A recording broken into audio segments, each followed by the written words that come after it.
Ver Mais Saúde. Patrocínio Dr. Altoff. Confiança em cada imagem.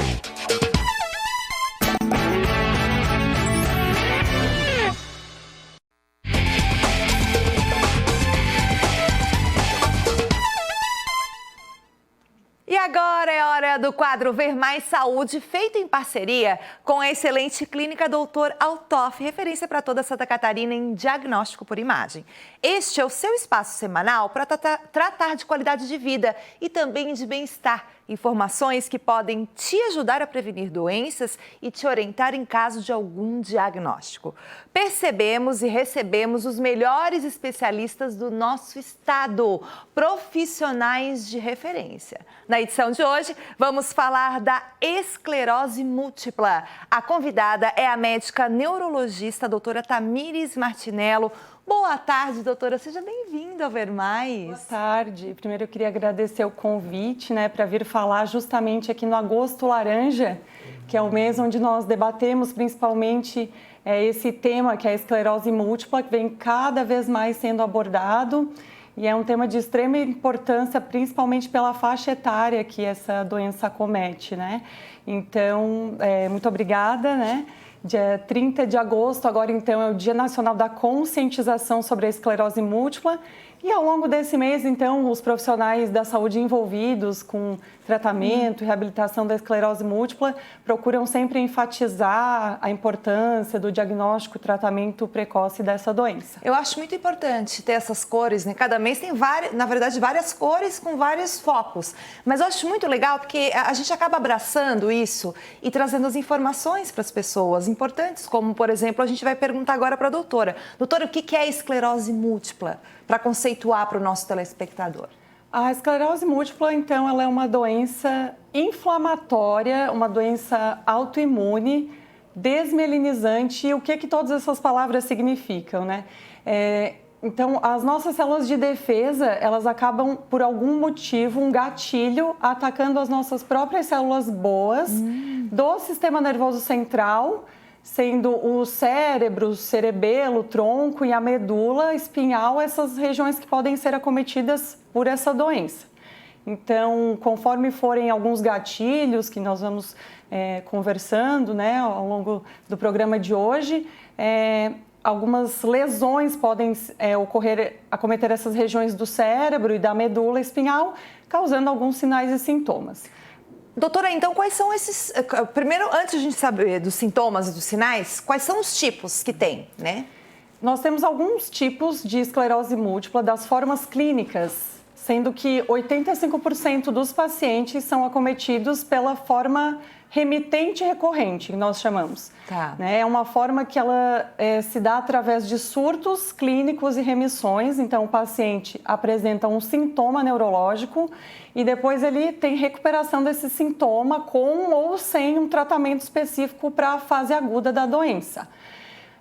Essa forma remitente, recorrente ou relapsante também, que é outro termo utilizado, ele pode ou não evoluir para a segunda forma clínica mais comum, que é a forma secundariamente progressiva.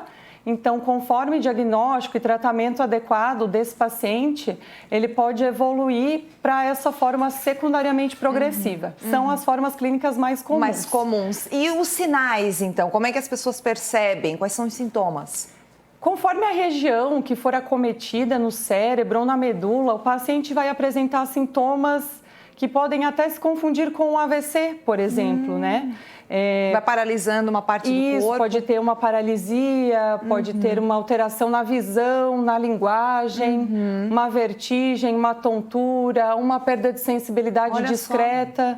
E muitas vezes os pacientes acabam não dando tanta importância para algum desses sintomas se ele não incomoda muito ou se ele não chamar muita atenção. Agora eu quero saber dos gatilhos, a causa. Quais são eles? Os principais fatores de risco para o desenvolvimento da esclerose múltipla, então, envolvem um grupo de pacientes que já tem uma predisposição genética. Tá. E com esses fatores ambientais, esses gatilhos, podem, então, acabar desenvolvendo a esclerose múltipla. Dentre os principais gatilhos que nós temos são o tabagismo, tanto passivo quanto ativo, precoce. Então, o tabagismo é um fator de risco que a gente frisa muito por ele ser um fator de risco modificável e que aumenta em até 14 vezes o risco dessa população que já tem uma predisposição genética a desenvolver a doença, né? Essa autoimunidade. Além disso, obesidade na infância, na adolescência, outro fator de risco que aumenta também de forma importante isso. Etilismo, baixa exposição solar, os trabalhos que têm os turnos à noite. Então, são gatilhos que podem acabar desenvolvendo essa autoimunidade e ocorrendo essa reação inflamatória no organismo, desenvolvendo a doença. Doutora, agora como é que é feito o diagnóstico? Vocês fazem um check-up?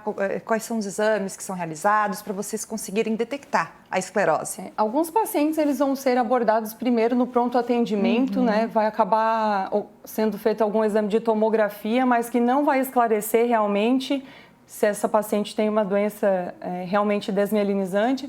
E nós lançamos mão da ressonância magnética, então como um exame de imagem importante, e ela precisa ser feita com contraste, tanto do crânio quanto de todo o neuroeixo que nós chamamos, que é a medula cervical, a medula torácica e a medula lombar, para dar então o diagnóstico correto e fazer principalmente os diagnósticos diferenciais entre as doenças desmielinizantes, né? Para dar o diagnóstico correto da esclerose múltipla. Doutor, o tratamento, tem tratamento? Tem tratamento, cura? Não tem cura. É uma doença crônica, então.